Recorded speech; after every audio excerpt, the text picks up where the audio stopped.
Eu vou pôr para gravar aqui, porque quem não puder participar, não pôde participar e quiser, ou quiser revisar alguma coisa, já assiste aí.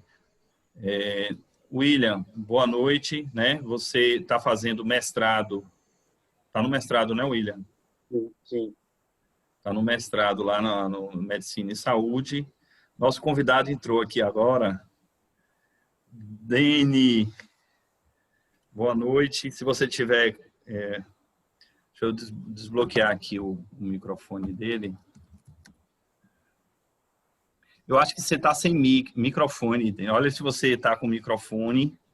Se você tiver com fone de ouvido e você estiver pelo aparelho celular e quiser colocar, aí eu já desbloqueio aqui para ti.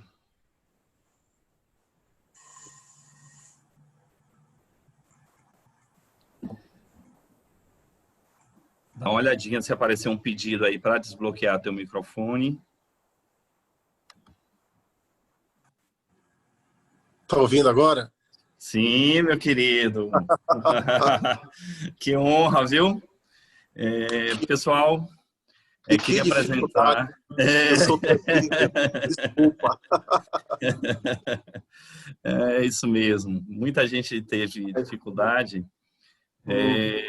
Eu fico, né, primeiro em nome de toda a nossa equipe, em nome de todos que estão aqui, né? Nosso público aqui são médicos, enfermeiros, fisioterapeutas, estudantes, né? Muitos próximos a formar, estagiários, pessoas que estão fazendo especialização. Então, é um público bem direcionado para a área de saúde, tá? E a gente fala de uma doença que é uma doença que deixa o coração fraco, né? Ele fica com bombeamento fraco e ele vai causando muito desconforto no portador dessa doença. E aí o pessoal, a gente vai, cada encontro desse, a gente tem convidado uma pessoa especial e a gente, né, fica muito feliz. Sua agenda não é fácil e a gente fica extremamente feliz, honrado, emocionado que você possa ter entrado aí. E muito obrigado, tá certo, Demi? Muito feliz aí com sua disponibilidade. Eu agradeço, boa noite, doutor, boa noite a todos que estão aqui assistindo. Eu é quem agradeço pelo convite, afinal de contas, eu faço muita live, né, falando sobre vários debates, enfim. E, curiosamente, é a primeira vez que eu estou fazendo conversando, na verdade, debate não, uma conversa sobre a saúde, né, sobre até mesmo um problema que aconteceu comigo há um ano e que isso nem foi divulgado da minha parte de uma forma como vai ser divulgado aqui, esclarecido aqui. Afinal de contas, eu recebi os cuidados, né, do doutor André Durães, e me sinto honrado em estar falando com ele também. Maravilha, maravilha. Que bom, né? A gente... você teve um quadro, né, que conseguimos estabilizar, foi um susto, né? Foi um susto, porque você é uma pessoa que tem uma performance de atleta, né? Que quem está no palco ali, né, puxando o trio elétrico, fazendo as pessoas felizes, né, muito animadas, tem que estar também com uma performance cardiovascular bem intensa, e esse é o caso, né? E eu chamaria de um susto, né, Dani? Mas eu acho que serve de alerta para as pessoas pensarem, né, mais na prevenção, né, se cuidarem, de vez em quando tá olhando a pressão, né? Às vezes a gente esquece de fazer uma avaliação, check-up. Às vezes a gente faz revisão no carro, troca o óleo do carro, né? E esquece, às vezes, de fazer um check-up, né? Eu acho que prevenção acima de tudo, né? Verdade, verdade. E antigamente eu ficava me perguntando por que os homens morrem primeiro que... né? E estatisticamente, logo eu descobria que os homens realmente eles não têm a cultura, né, costume e a cultura precaver de acontecendo, enfim, resumindo, o machismo, né, em certas situações, o machismo impera, e isso realmente acaba que eu, um cabra com 40 anos, com 42 anos, né, que nunca foi ao médico do coração, né, embora também nunca tive nenhum tipo de problema, né, com isso. Eu fui quando era criança, e o médico falou na época, você tem uma área do coração aumentada. E aí fiz os exames, beleza, mas anos e anos se passaram e veio esse susto, né, que teve comigo o ano passado, e exatamente em um momento muito bacana na minha vida. Eu acho que na vida de todo artista baiano, né, Sim. que é o carnaval. E eu tive aquele pré-infarto e eu fui parar no hospital. E aí, mas enfim, e que sirva, né, de exemplo, infelizmente, que eu sirva de exemplo, né? Como o senhor falou, eu sou atleta, né? Eu jogo bola, eu nado, eu corro, eu isso, eu aquilo, eu não consigo ficar parado, a minha vida é muito intensa, mas realmente, para isso dar continuidade, realmente você tem que ir ao médico, né? Ver o que está acontecendo, se está tudo bem, até mesmo também para você dar continuidade a tudo aquilo que você gosta de fazer, que é bater um baba, né? Com os amigos, correr, enfim, várias outras coisas. Na minha vida é mais complicado ainda porque eu perco noite, né? São 2, 3 dias perdendo noite, enfim, então é um pouco mais complicado, mas ficou aí o exemplo, que sirva para cada amigo, para cada pessoa que me viu naquela situação, que foi uma situação horrível, e para mim também, que eu nunca imaginei que um dia teria que passar por aquilo. Perfeito, Dani, perfeito. Doutor Daniel Muricy faz parte aí do nosso quadro. Doutor Tiago veio agora está vindo agora do INCOR, né? Foi nosso residente, nosso estagiário, e agora é um médico arritmologista. E a gente fica muito feliz. Aí tem Yasmin, que está perto de formar. A pandemia impediu que ela formasse, mas ela vai formar. Tem o Igor aí. E toda essa equipe aí, a gente tem uma equipe multiprofissional, Dani, no Roberto Santos, maravilhosa, né? Nós temos enfermeiros, fisioterapeutas, o pessoal da nutrição, serviço social e vários outros componentes, psicólogos. E eu acho que a gente forma um time, né? Igual tem o cantor, tem o músico, tem o baterista, tem né? O cara na guitarra, tem quem compõe, tem toda uma equipe, né? Às vezes nos bastidores, né? E às vezes por algum motivo aparece o médico, mas a gente tem que lembrar que tem toda uma equipe maravilhosa por trás também. E eu fiquei muito, muito feliz que você, né, se recuperou e está completamente renovado aí, forte, cheio de energia. A Bahia e a gente fica, né, todo mundo extremamente contente, porque você é uma estrela, né? Ouço suas músicas aí várias vezes, certo? Virou meu fã, virou meu fã. Com certeza, não tenha dúvida. Volta para cá. Só falta aí no meu ensaio, né? Ai, eu vou. Me pegou agora. Tô devendo essa aí. Maravilha, Dani. Você acha que dá para fazer uma palhinha aí de alguma coisa ou no momento te peguei desprevenido aí? Olha aí, ó. Então fica à vontade aí, viu? Você acha que eu ia vir para aqui, não ia trazer o violãozinho para alegrar todo mundo? Porque vocês passam por vários momentos tensos na vida, né? Assim como quem perde noite, né? Cuida do outro, protege o outro. E uma horazinha de alegria, 2 minutinhos de alegria, não é nada demais. Maravilha, Dani. Te agradeço de montão. Vou até fechar a câmera aqui. Tá. A timbalada traz a chave pra você. A timbalada traz axé pra você. Ei, quando fores dado flores, um buquê de rosas para ti, perceberás que alguém te ama e esse alguém sou eu. Meu coração palpita sempre quando eu sempre penso em você. Contigo quero navegar no mar desse prazer. Foi difícil para mim conter e dar aquele beijo que eu te dei. Tua boca tem sabor de eu quero mais, eu sei que sei. Quando olha nos meus olhos, sinto que as coisas estão indo bem. Quando beija minha boca, sinto que seu coração eu conquistei. A timbalada traz axé pra você. Timbalada traz axé pra você. Oh lá lá, oh lá lá, oh lá lá. Oh lá lá, oh lá lá, oh lá lá. E por aí se vai.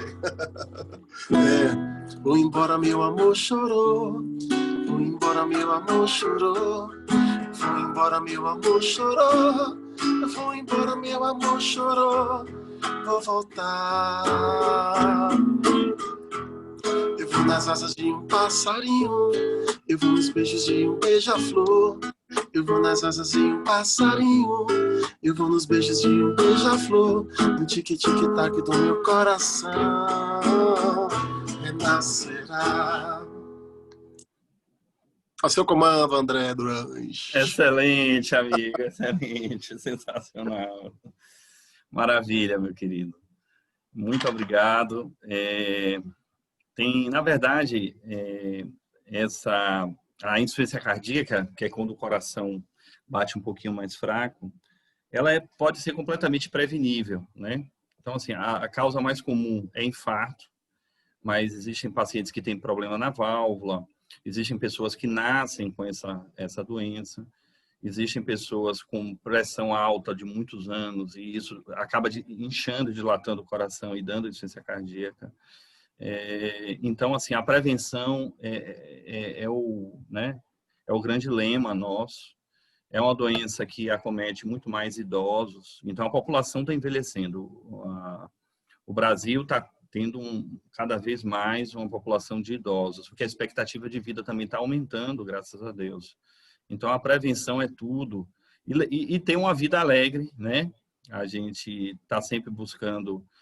Todos nós temos dificuldades e desafios, mas eu acho que ter esses momentos de descontração, de alegria, são fundamentais, inclusive para o coração, né? A gente libera aí hormônios benéficos para o coração também, né? Então, a gente tem estudo que quem é depressivo, quem tem uma personalidade um pouco mais negativista, eles reagem mal quando tem uma doença, quando internam, quando fazem uma cirurgia. Então, essa positividade, ela afeta todo o corpo. Então, é sensacional e eu te agradeço muito, né? Em nome de toda a equipe, em nome de todos que estão aí, a gente fica muito feliz com essa sua disponibilidade, essa sua doação também, né? É uma doação para a gente aí. Prazer, como eu falei no começo. Acredito que outras pessoas irão também falar, né? Então, já estou me despedindo. Sim. É porque eu não sei, esse aplicativo eu não sei nada. Todo mundo falava ao mesmo tempo, mas não. O comando é seu. Não, na verdade pode ser permitido que todos falem. A gente, como é um modelo de aula, já vai vir o palestrante, ele está aí já, que é o Dr. Daniel hoje. Aí a gente bloqueia os microfones e deixa o Dr. Daniel falar e tem um chat que as pessoas podem fazendo perguntas. Porque se deixar os microfones todos abertos, aí, né, entra muito ruído. Uma agonia danada. Uma loucura, Tá. Então, deixa eu agradecer mais uma vez por essa oportunidade também de estar aqui nessa comunidade, né, da medicina, enfim, que é um mundo que eu não domino, logicamente, mas que é um mundo que todo mundo, não sei se é felizmente ou infelizmente vai precisar, né? Porque a nossa saúde é o nosso maior bem. E quando a gente não cuida da nossa saúde, aí a gente se depara com o André Durães da vida. Né? Não se cuida, acaba se deparando com o André Durães da vida, entre outros, entre muitos que estão aqui também nesse chat. Quero muito agradecer também, na época que eu fui muito bem recebido, né, por essa pessoa e também por toda a sua equipe. Eu fiz cateterismo, se eu não me engano, né? Fiz cateterismo, fiquei 2 dias lá sendo muito bem atendido e agradeço muito a toda a equipe, porque na hora é uma agonia danada, né? Enfim, não dá nem para sair apertando a mão de todo mundo. Enfim, mas aqui está o meu agradecimento e que tenhamos uma boa noite e se cuidem e nos cuidemos. Maravilha, Dene. Obrigadão, meu querido. Tudo de bom. Obrigado. Fica com Deus. Deus abençoe. Oi, pode falar. A saideira. Será que Dene pode fazer a saideira? Ó, Dene, a saideira, Dene. A saideira aqui no chat, então a gente tem que atender o pessoal. O pessoal dando parabéns, pedindo beijos, etc. Mas o que mais o pessoal está pedindo é a saideira. Maravilha. Eu tô observando que ninguém quer negócio de aula, né? Todo mundo só quer. E é porque tá todo mundo carente. Todo mundo carente de show, né? De sair, de festa, enfim. Mas que bom que eu tô aqui para fazer a alegria de vocês. Então, beijo. Deixa eu ver aqui o que é que eu vou cantar, meu Deus do céu. Pediram para eu cantar a minha história. A minha história de amor começou, era carnaval, era Salvador. Ei, amor à primeira vista, eu sei, a olhar você, eu me apaixonei. Sou louco por você até o fim. Me faz soar a nota da canção, eu sou seu dono. Você, meu refrão. Ó, tá com o violão ali, ó. Mas assim, louco, sou louco por você. O William Carvalho tá com o violão. Enfermeiro William. Eu sou seu dono. Você, meu refrão. Ficamos assim. Então, saúde, paz, amor, alegria para todos. Deus abençoe. Boa noite. Maravilha, Dene. Boa noite, tudo de bom. Muito obrigado. Doutor Igor, contigo agora, doutor Igor. Difícil hoje, viu? Continuar. Hoje foi sensacional, não que as outras não tenham sido, mas música sempre traz uma energia extra, né? Dá aquele impulso que a gente precisa no dia a dia. Então, dando seguimento à nossa programação, 20 horas. Hoje a gente teve abertura com Dene, participação especial. Eu vou apresentar hoje o Dr. Daniel Muricy. Ele é especialista em clínica médica e cardiologia pela Sociedade Brasileira de Cardiologia. Ele é diarista da UTI cardiovascular do Hospital Roberto Santos e assumiu agora a coordenação da enfermaria de cardiologia. Ele vai apresentar nossa terceira aula do mini curso de insuficiência cardíaca, intitulada Dispositivos na Insuficiência Cardíaca. Daniel Muricy, boa noite. A palavra é sua. A gente vai seguir aquela mesma ordem. Perguntas podem ser feitas pelo chat. Yasmin vai dar algumas orientações também. E após a apresentação, nós teremos o Dr. Tiago Silva, também clínico geral e cardiologista.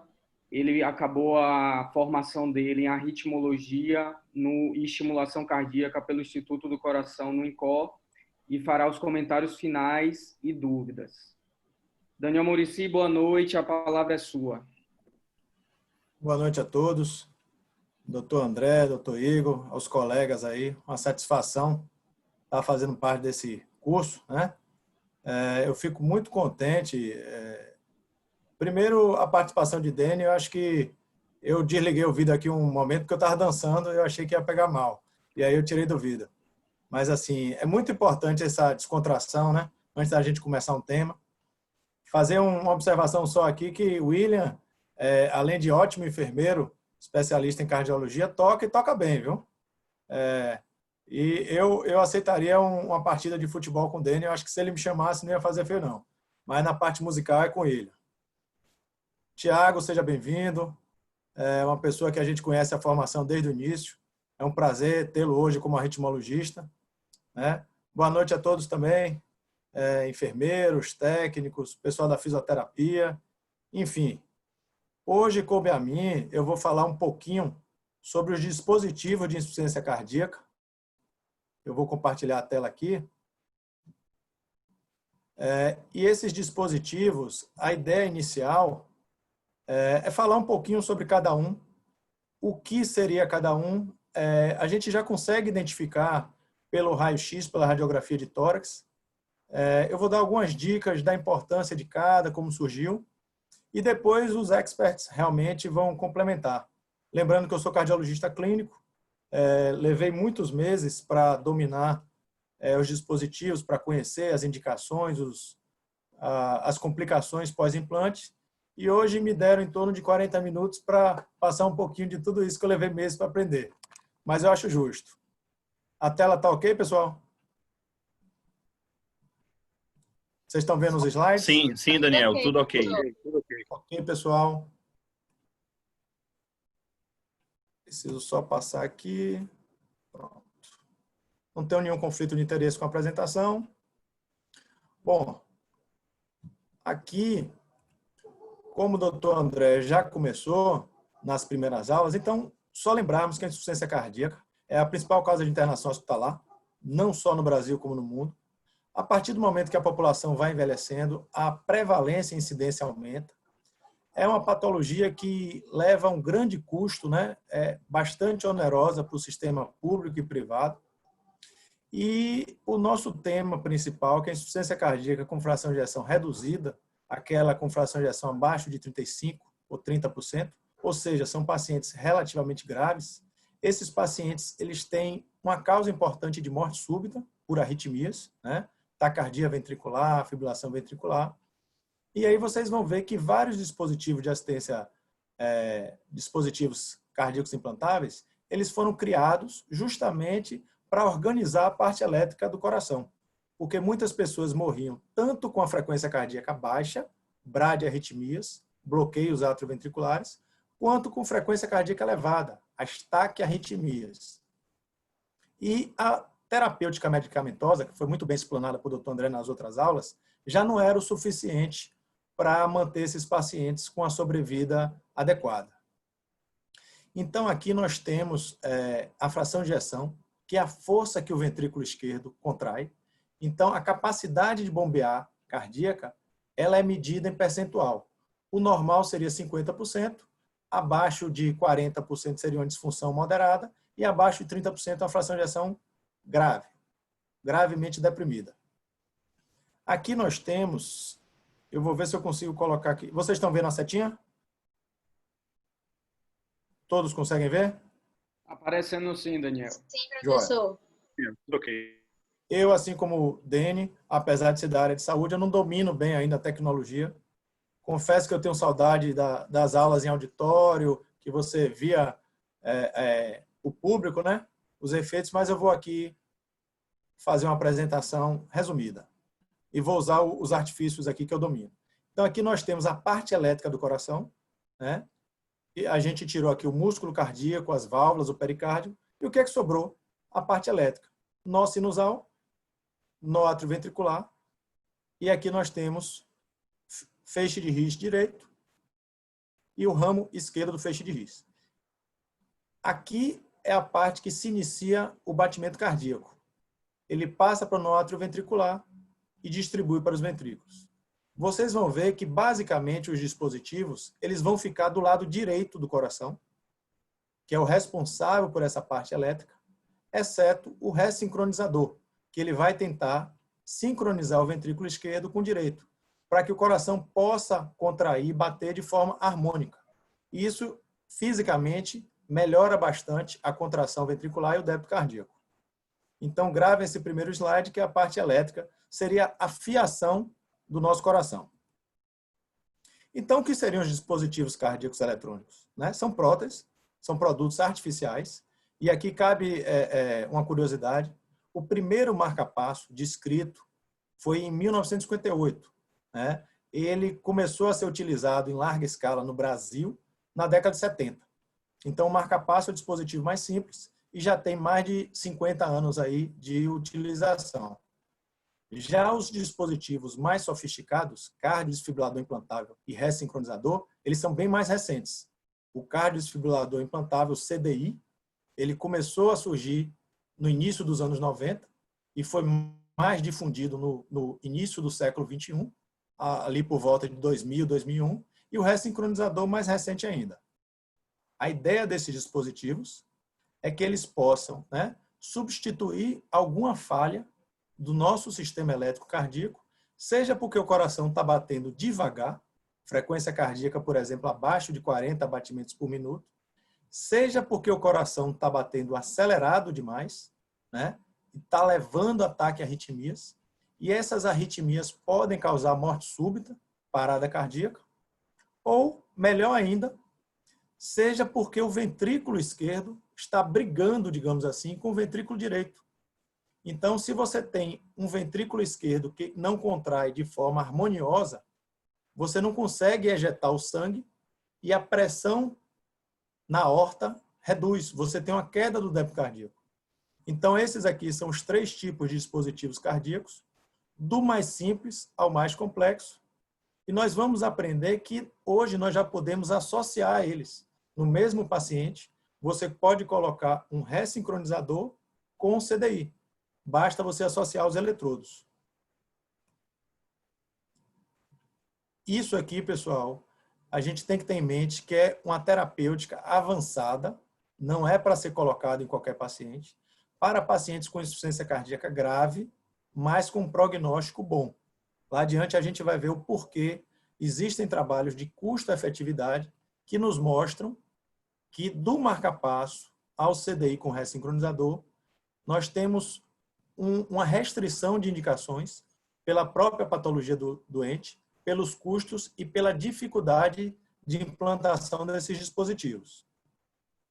Ressincronizador, um sinônimo, vocês podem ver em alguns livros, em alguns materiais, ele também é chamado de marca-passo biventricular, está no ventrículo direito e no ventrículo esquerdo, ou marca-passo multissítio, porque ele pode ter 3 até 4 eletrodos. Então, aqui nós temos o marca-passo, foi desenvolvido para a terapêutica de bradiarritmia, frequências cardíacas baixas. Muitas vezes os pacientes têm síncope, desmaios. Muitas vezes os pacientes têm fração de ejeção reduzida. É aquele paciente que tem uma insuficiência cardíaca, o coração já é fraco, a frequência cardíaca dele cai, por exemplo, com FA, fibrilação atrial, com bloqueio atrioventricular total, e ele precisa de um gerador, uma pilha, que faça com que sua frequência cardíaca se eleve. Já o cardiodesfibrilador implantável, todos nós, enfermeiros, fisioterapeutas, a equipe de saúde, conhece o desfibrilador que fica na enfermaria, que fica na UTI, o DEA. Pense num DEA minimizado, um computador com chip que fica debaixo da pele do paciente com os fios dentro das câmaras cardíacas. Então, nada mais é do que um desfibrilador reduzido, né? Eles têm um tamanho, às vezes, de 5, 6 centímetros, pesam em torno de 30, 40 gramas, então são bem leves. E esse paciente ele tem um desfibrilador parecido com o que nós temos em enfermarias dentro do peito, é um seguro de vida. Por isso que tem um custo mais elevado e tem as indicações precisas. O ressincronizador é a única terapêutica comprovada desses dispositivos para insuficiência cardíaca. Então, o marca-passo serve para frequência cardíaca baixa. O CDI serve para evitar morte súbita. Evitar que, por exemplo, um paciente que infartou, ficou com sequela cardíaca, miocardiopatia isquêmica, tem uma fração de ejeção reduzida, o coração é doente, tem fibrose, esse paciente ele pode ter uma parada cardíaca na rua, ele pode ter uma parada cardíaca ao fazer uma atividade física. Esse paciente, nós vamos ver que existe a prevenção primária e secundária, ele vai precisar de um dispositivo, para que caso ele tenha isso, o aparelho dê um choque, né? Uma desfibrilação, como o DEA, e esse paciente permaneça vivo. E nós temos a terapêutica mais completa, que seria o ressincronizador cardíaco com mais o CDI. Aqui, pessoal, são dispositivos fotorreal dos diversos tipos de aparelhos. Nós temos, inclusive, já, ainda com custo elevado e pouco acessível no Brasil, um marca-passo que não usa fio, que não usa eletrodo. Seria esse aqui. E nós vamos ver que as principais complicações desses dispositivos não têm a ver com o computadorzinho, com o aparelho em si. É com os fios que estão dentro dos ventrículos, com os eletrodos. Então, aqui os marca-passos nós temos basicamente o transcutâneo, que serve para transporte de paciente, emergência. Então, eu acho que o pessoal que trabalha em SAMU, em emergência, já teve um paciente que estava com frequência muito baixa, não tinha um marca-passo transvenoso, e colocou aquelas pás, aqueles adesivos no tórax, ligou no DEA, e aquele paciente foi tomando estímulo elétrico até chegar no hospital com suporte. O marca-passo epicárdico é basicamente usado em cirurgia cardíaca e o transvenoso em emergência. Hoje a gente vai falar mais sobre o marca-passo definitivo. Aqui nós temos uma foto e já adianto que esse aparelho está muito próximo à pele, ele deve ficar mais profundo, subcutâneo, então isso aqui tem um risco de romper a pele e o metal expor. E aqui nós temos uma radiografia mostrando 2 eletrodos. Eu vou mostrar outros slides. E esse seria um marca-passo bicameral. As indicações básicas de marca-passo, pessoal, como eu havia dito, são as bradiarritmias, disfunção do nó sinusal, principalmente bloqueio atrioventriculares, que a gente vê pela onda P e o intervalo PR. O bloqueio atrioventricular ele pode ser de 1º grau, geralmente não é indicado marca-passo, 2º grau, que já deve ser investigado, e o bloqueio atrioventricular total de 3º grau, o famoso BAVT. No nosso meio, né, nós temos doença de Chagas, que é uma doença que causa bastante bradiarritmias e também taquiarritmias. Nós temos o próprio envelhecimento da população, que pode levar à doença do nó sinusal e é uma causa de implante de marca-passo. E temos outras indicações menos comuns, né, que são mais específicas do cardiologista. Aqui eu queria mostrar, essa foto é bem didática, né? Aqui nós temos o gerador, é a pilha propriamente dita. Aqui está toda a programação do aparelho. Esses fios são passados por uma veia central, veia cefálica ou veia subclávia. Então, a punção é venosa. Isso é importante na hora da enfermagem, por exemplo, fazer o curativo. O sangramento é menor do que, por exemplo, numa punção arterial de cateterismo, de angioplastia. E aqui vocês vejam que o primeiro eletrodo ele vai ficar no átrio direito, o outro eletrodo no ventrículo direito, e esse eletrodo aqui, que é o grande X da questão. Aqui nós temos um ressincronizador. A forma de você identificar o ressincronizador é que ele tem eletrodo no ventrículo direito, então aqui nós temos VA cava, átrio direito, ventrículo direito, e o eletrodo no ventrículo esquerdo. Esse eletrodo no ventrículo esquerdo é específico de ressincronizador. Então, se você quiser identificar um ressincronizador, procure o eletrodo no ventrículo esquerdo. Outra dica é que a ponta do eletrodo do ventrículo esquerdo ela é diferente. Aqui nós temos alguns polos, então esse é tetrapolar, e veja que a espessura desse eletrodo é mais fina do que esse. Então, lá adiante, eu vou mostrar também que é um aparelho diferente. Aqui nós temos, para vocês verem o tamanho dos aparelhos modernos. Os marca-passos, quando surgiram, eles eram verdadeiros computadores enormes. Tinha que levar como se fosse um ECMO, era pesado. E aí a tecnologia foi aprimorando. Hoje esses aparelhos ficam no subcutâneo, a pessoa consegue vida normal, nem lembra que tem um marca-passo e basicamente não tem uma alteração na vida funcional. Ela pode caminhar, dirigir, atividade física, né? E a durabilidade também melhorou bastante. As baterias que antes eram de selênio, de cádmio, hoje são de lítio. São baterias tão sofisticadas quanto as dos celulares mais modernos.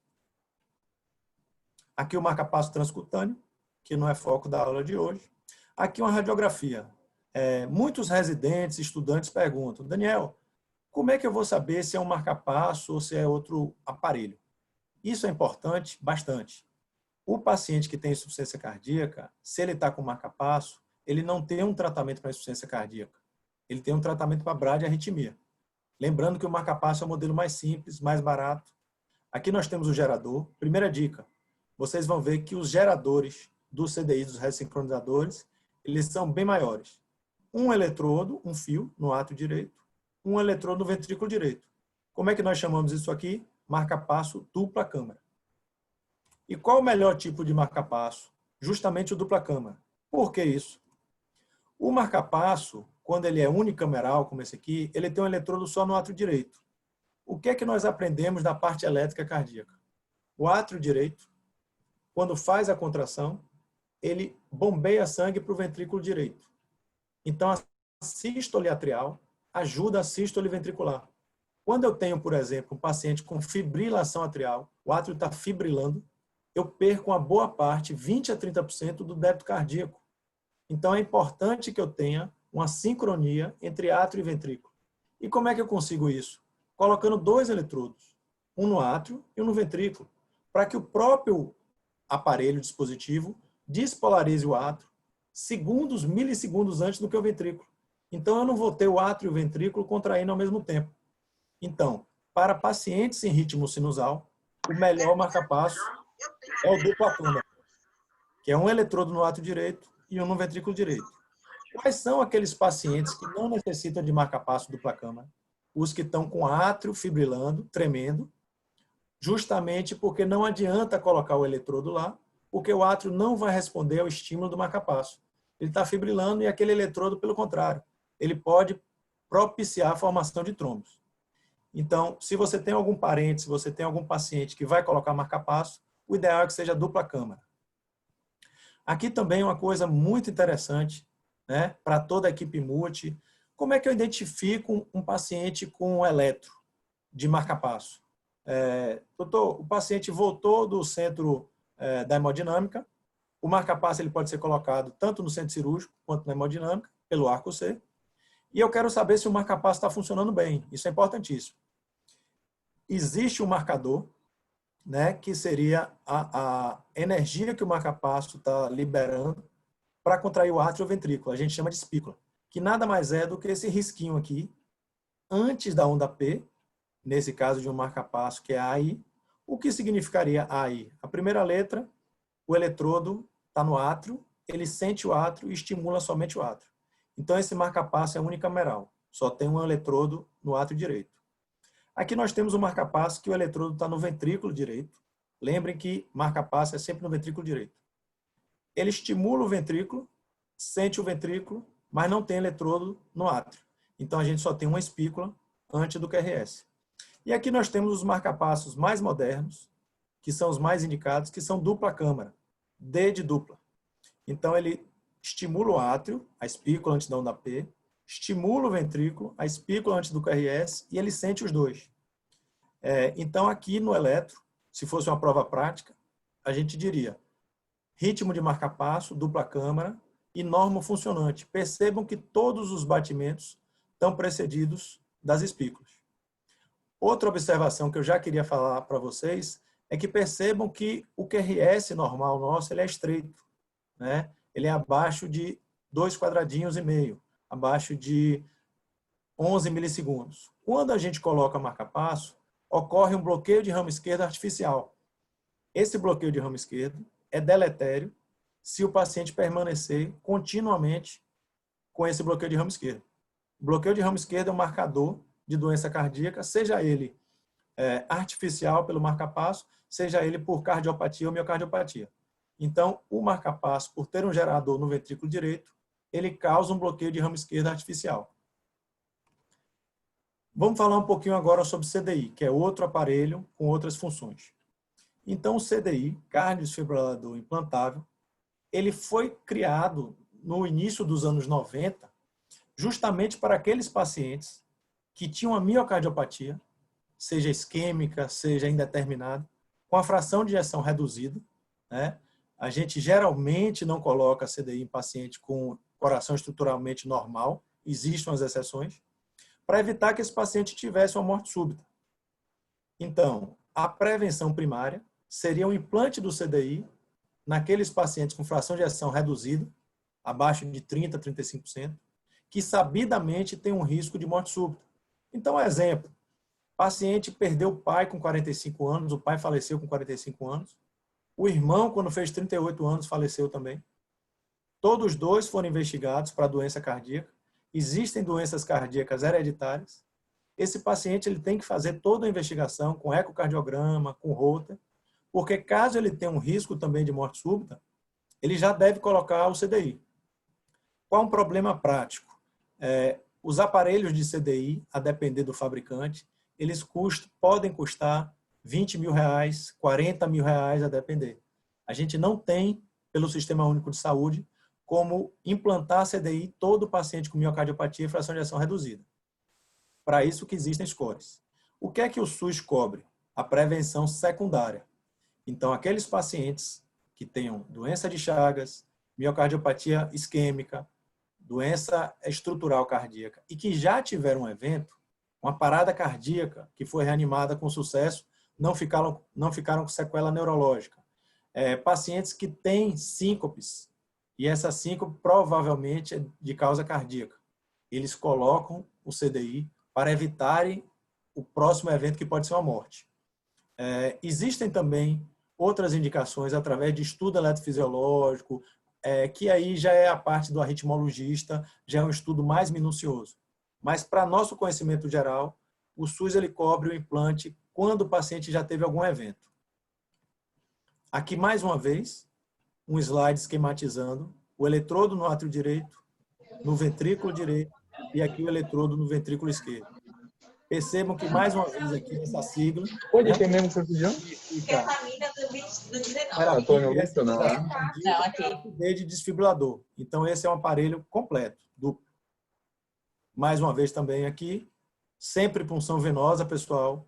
Caso o colega esteja passando um marca-passo e tenha dúvida se aquele sangue é venoso ou arterial, ele deve parar imediatamente o procedimento.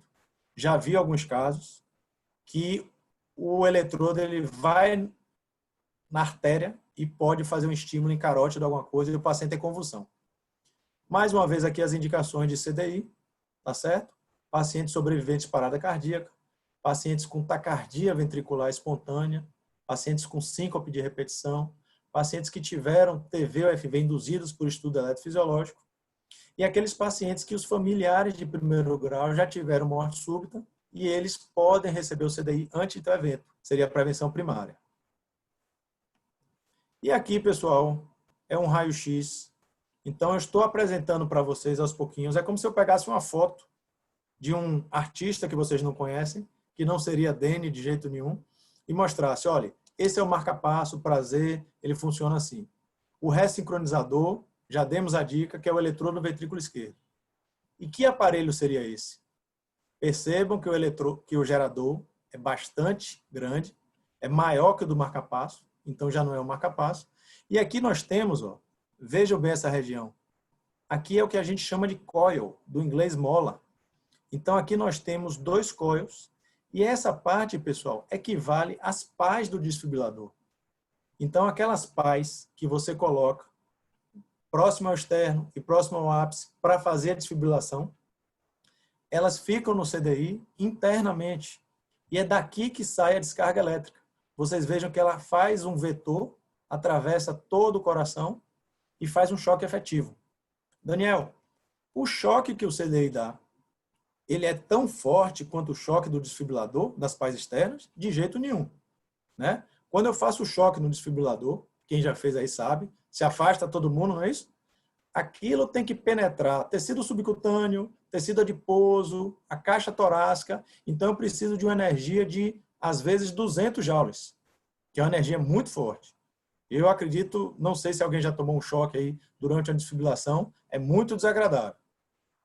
Pelo CDI ser interno, está em contato direto com o ventrículo, a energia é bem menor, em torno de 10, às vezes, a 20 joules.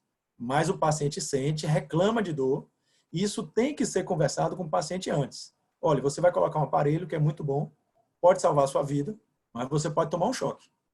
E muitos pacientes têm que ter o psicológico preparado para isso. Aqui, mais uma vez. Então, o que define o CDI é a presença do coil, que seria o equivalente às pás do desfibrilador, né? Aqui nós vemos um eletrodo só no ventrículo direito, então seria um CDI unicameral. O fato de ser unicameral ou bicameral não tem a ver com o número de coils das molinhas. Tem a ver com que câmara ele está. Então aqui unicameral, aqui também unicameral. Aqui é um eletro, né? Em que a gente tem algumas espículas, aqui por exemplo uma, aqui outra. Os marcapassos mais modernos, as espículas não são tão grandes. Então muitas vezes, isso é uma coisa comum, chamar ritmologista porque acha que o marcapasso não está funcionando. Qual é a dica que eu dou para vocês? Então, pessoal que trabalha em UTI, que tem contato com paciente cardio, pessoal que trabalha em emergência, é sempre bom ter um imã, né? A equipe de enfermagem sabe bem disso, tem que ter um imã no eletro. Esses pacientes com marcapasso, se você está em dúvida se o marcapasso está funcionando bem ou não, você coloca o imã, lava bem, claro, né? E coloca o imã em cima da parte de metal do marcapasso, em cima do gerador. O que é que isso vai fazer? Com que o marcapasso funcione assincronamente e que ele mande as espículas continuamente. É o que a gente chama de frequência magnética. A frequência basal é a frequência que o marcapasso é programado, que é em torno de 60 batimentos por minuto. Então, a dica também. Chegou na UTI, tem um paciente que está com QRS largo, padrão de bloqueio de ramo esquerdo, e a frequência está ali certinho batendo em 60, é bom procurar saber da família, às vezes o paciente está entubado, se esse paciente tem marcapasso ou não. Isso vai ter algumas implicações, inclusive durante o óbito. Eu já vi alguns casos que o paciente vai a óbito, mas a espícula do marcapasso continua e no monitor vai continuar o batimento, porque ali é só a parte elétrica. E já vi algumas demoras, alguns delay de dar o atestado de óbito porque acharam que o paciente estava vivo ainda. Então, assim, nada substitui, pessoal, palpa o pulso periférico, femoral, ausculta o paciente. Então, pacientes com marcapasso, eles podem evoluir a óbito e no monitor vai continuar a frequência de 60. Outra dica aqui importante, extrasístole ventricular, um batimento ectópico, vai inibir o marcapasso. Eu acho que Tiago, arritmologista, deve ter respondido algumas interconsultas. Marcapasso não funcionante, frequência de 40. E quando você vai ver, o paciente está fazendo bigeminismo, está tendo muito extrasístole. E aí, o que é que a gente diz? Olha, quando o coração faz uma extrasístole, o ventrículo contrai e o marcapasso não entra. A espícula, ela respeita a extrasístole. Então, o que é que você tem que fazer nesse paciente? Mais uma vez, coloca o ímã em cima do gerador, compara os eletrocardiogramas. Vocês vão ver que as espículas vão aparecer. E aí você evita de chamar o colega de noite, final de semana, você evita de estressar a família, né? Olha, o marcapasso de seu pai não está funcionando. Olha, a gente vai ter que chamar o arritmologista aqui porque o marcapasso parou. Então, a dica do IMA é muito legal. Prestem atenção nas espículas e o padrão de bloqueio de ramo esquerdo. Tá certo, pessoal? Aqui eu já estou passando um pouquinho para a parte mais científica. Então, nós já conhecemos os dispositivos, sabemos identificá-los no raio-x. Eletrodo no ventrículo esquerdo, ressincronizador. Presença de coil, aquela parte mais espessa, que equivale às partes fibrilador, CDI. E aquele, Daniel, que não tem coil, não tem eletrodo no ventrículo esquerdo, que é o modelo mais simples, é o marcapasso. É só para hablar de arritmia. Esse estudo aqui foi um dos estudos, né? SDHEFT. Aqui vem de Sudden Cardiac Death, morte súbita cardíaca. Ele é do New England, 2005, não é tão atual. E o que é que ele mostrou? Muitos pacientes que tinham arritmia eram tratados com apenas amiodarona. O principal antiarrítmico para insuficiência cardíaca, como o doutor André falou nas aulas passadas, é o beta-bloqueador. Então, se eu mantiver o paciente com beta-bloqueador e amiodarona, ele não vai ter morte súbita? Não vai ter taquicardia ventricular, FV? Não. Esse foi um dos primeiros estudos, mais bem feito, com N muito grande, que ele mostrou que a amiodarona, de azul, ela tem o mesmo nível de morte, a mesma taxa de eventos que o placebo. Então, na verdade, a arritmia ventricular, ela não respeita a amiodarona, né? A amiodarona ajuda muito na fibrilação atrial, mas ela não respeita a amiodarona. E aqui nós temos a diferença. Então, foi um estudo com segmento grande, 5 anos, o CDI, diminui morte súbita cardíaca bastante, né? E a taxa de evento é muito menor do que o paciente que usa só o beta-bloqueador e a amiodarona. Vocês vejam que as curvas, elas se afastam a partir dos primeiros meses, e quanto mais tempo esse paciente usa o CDI, melhor custo-efetividade, melhor benefício. Aqui também a gente mostra, no mesmo estudo, a diferença, né, de mortalidade entre a amiodarona, o placebo e o CDI. E veja que para todos os subgrupos, todas as comparações, o CDI é superior. E aqui vocês vejam que foram pacientes de classe funcional 2, não eram tão graves, e classe funcional 3. O que o Dr. André comentou muito nas aulas dele?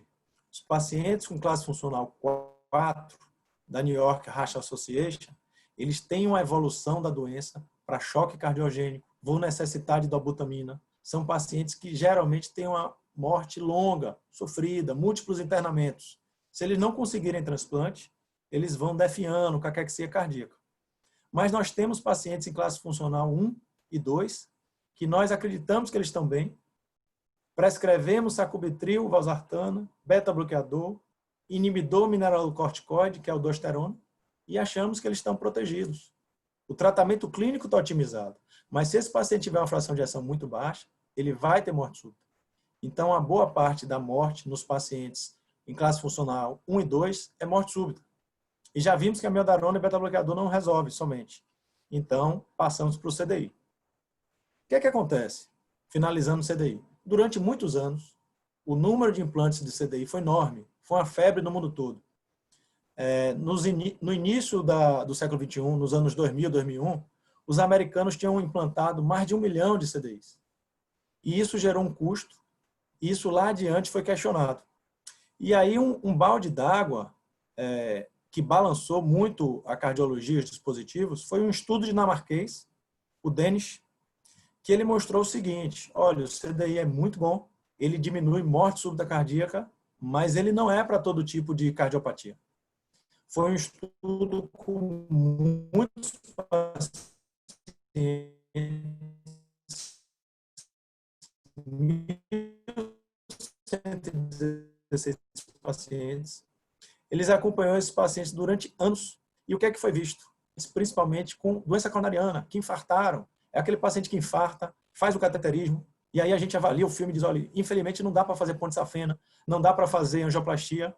Daniel, o que é que a gente vai fazer além do tratamento clínico? Vamos colocar um CDI nele, vamos proteger ele de morte súbita, né? Porque a fração de ejeção é o maior preditor de morte súbita. A fração de ejeção abaixo de 30%, coração muito fraco, o paciente tem um risco até 6 a 9 vezes maior de ter morte súbita. E naqueles pacientes com Chagas, que não tem muitos estudos, que é mais na América Latina, e no paciente com miocardiopatia indeterminada, e no reumático, que a gente vê muito, né, a gente tem muita experiência, vale a pena colocar o CDI ou não? O que é que o Denis falou? Que é um estudo de 2016, olha, avalie seu paciente, porque ele pode colocar o CDI e morrer por choque cardiogênico. E se o paciente for idoso, tiver expectativa de vida menor, ele pode morrer de câncer, de AVC. Então, de uns 5 anos para cá, em todos os congressos, inclusive, o CDI perdeu um pouco força, né? Tiago pode falar isso depois. E aí a gente surgiu com a terapêutica baseada mais em ressincronizador para a insuficiência cardíaca, junto com medicações que diminuem a mortalidade também. Então, a gente tem falado muito aqui no curso do sacubitril valsartana, do Entresto, que é uma medicação que tem um NNT, né, para reduzir morte cardiovascular de 21 e reduzir a morte súbita em torno de 20%. Para vocês terem uma ideia, o CDI ele reduz de 15% a 25%. Se for um paciente bem indicado, reduz 30%. Então, hoje, a terapêutica otimizada, ela tem um poder de remodelamento cardíaco, ou seja, pessoal, a insuficiência cardíaca é reversível. Os pacientes vivem mais, desde que eles usem medicação adequadamente e que os dispositivos sejam bem indicados e não sair colocando em todo paciente. Aqui é um pouquinho só do que eu falei, só das diretrizes. Então, na verdade, em resumo, o CDI é muito bem indicado, classe 1, nível de evidência A, naqueles pacientes com fração de ejeção reduzida e que já tiveram parada cardíaca, síncope, morte súbita, seria a prevenção secundária, e principalmente os isquêmicos. Nas outras cardiopatias, ele também tem indicação, mas deve ser visto com cuidado. E o que é que a gente tem feito de uns anos para cá? Inclusive temos no Roberto Santos, é um grande avanço, Santa Isabel tem, a Ana Nery tem, é a ressonância cardíaca. O que é que a ressonância cardíaca nos diz? Ela avalia a parte funcional do coração, a parte do músculo, e ela lhe diz o grau de fibrose. O que é fibrose? É um músculo morto. Quanto maior a fibrose, maior o risco desse paciente ter arritmia e mais indicado está o CDI. E qual é aquele paciente que tem mais fibrose, Daniel? Qual é aquele músculo que está morto, não recupera mais? Principalmente o pós-infarto com supra-ST, que não foi trombolizado, que a artéria não abriu. Depois de 12, 24 horas, fica uma cicatriz muscular e ali é o foco da arritmia. Daniel, e por outro lado, se a ressonância não mostrar tanta fibrose, se aquele músculo ainda tiver possibilidade de voltar a bater bem, se aquele miocárdio estiver atordoado, se você melhorar ele com medicação, né, com reabilitação cardíaca, vale a pena botar o CDI? Talvez não, né? E quanto mais músculo viável, talvez mais indicação tenha do ressincronizador, tá bom? Então eu queria passar isso, que o CDI, a principal indicação é para aqueles pacientes com fibrose e miocardiopatia isquêmica. E agora nós estamos chegando para o xodó atual, né, do tratamento de insuficiência cardíaca, que foi um marco também. Nós já tínhamos o marca-passo desde a década de 70, tivemos o CDI, início dos anos 90, e aí alguém falou, olha, esse marca-passo que fica com o eletrodo no ventrículo direito, ele está atrapalhando o ventrículo esquerdo, eles estão brigando, eles estão desincronizados. É como se você tivesse uma banda, o percussionista toca no ritmo, o baterista toca em outro. Não vai dar certo. E o próprio ventrículo esquerdo, quando ele dilata muito, as paredes elas não coaptam, elas não se fecham adequadamente. Então você tem um ventrículo esquerdo que está batendo disfuncionante, ele está sem sincronia. E aí você perde capacidade de contração. Fazer uma brincadeira aqui, que eu acho que todo mundo já fez isso na piscina ou no mar. Você junta a palma das mãos, faz um fechamento adequado e você joga água, esguicha para seu filho, para pirraçar alguém, você joga água. Quando você fecha legal essa mão, que você consegue coaptar e que você contrai sincronicamente, é um jato enorme. Você molha a pessoa longe. Isso é muito bom na praia quando você quer arranjar briga, confusão. Principalmente molhar alguém que você não conhece. E o que acontece com aquela criança pequena que tem a mãozinha pequena, ou que não sabe fechar adequadamente, que não sabe contrair sincronicamente? A água não sai forte, não esguicha. Então pense no ventrículo esquerdo. Ele não é redondo, ele é elíptico, parecendo um ovo de Páscoa. Pense nele normal, contraindo bem, né? Ó, sincronizado. Agora pense nele enorme, dilatado, contraindo parede, ora a parede faz assim, ora a parede faz assim. Não tem uma coaptação boa. Esse ventrículo está disfuncionante, está desincronizado. Como é que a gente vê isso? Pelo ecocardiograma. Radiografia de tórax vai lhe mostrar uma cardiomegalia. E qual é o marcador de dissincronia no eletrocardiograma? É o bloqueio de ramo esquerdo. Lembra que a gente falou lá atrás? Mas, Daniel, o bloqueio de ramo esquerdo é ruim para o coração. Verdadeiro. O marca-passo fica com o eletrodo no ventrículo direito. Ele vai causar um bloqueio de ramo esquerdo artificial. Pô, é verdadeiro. Então, o marca-passo, se a pessoa tiver já um problema cardíaco, uma insuficiência cardíaca, ele pode piorar a insuficiência cardíaca? Pode. E daí surgiu a ideia de colocar um eletrodo no ventrículo esquerdo para que eles não briguem mais. E quem é que vai organizar essa bagunça? O ressincronizador. O gerador, que funciona como marca-passo, ele vai dizer para o ventrículo direito, contrai agora, o ventrículo esquerdo contrai agora, contrai agora, contrai agora, o tempo todo. Então, o ressincronizador, ele surgiu como terapêutica para insuficiência cardíaca avançada, com fração de ação reduzida, bloqueio de ramo esquerdo. E a gente vai ver outras indicações. Aqui é uma meta-análise, eu vou só citar, por conta do horário. Quanto mais perguntas nós tivermos, melhor. E essa meta-análise pegou vários estudos. Todos esses estudos, né, desde os anos 2000, que foi quando eu falei que começou a surgir o ressincronizador, né? Estudos com N pequeno, e aqui nós temos os principais, o Companion, o Carry HF. Sempre que tiver uma dica também, sempre que tiver HF é de heart failure, né? Insuficiência cardíaca. Foram os maiores estudos. Aqui você veja, eles foram benéficos. O odds ratio foi de 0,8, 0,59. Então, aqui em cima nós temos morte, total de mortes, grupo que usou terapia de ressincronização cardíaca, né? Cardiac Resynchronization Therapy, e o controle. E esse diamante aqui, pessoal, ele mostra que ele está antes do 1, não toca o 1, e ele foi benéfico. Isso para mortalidade geral.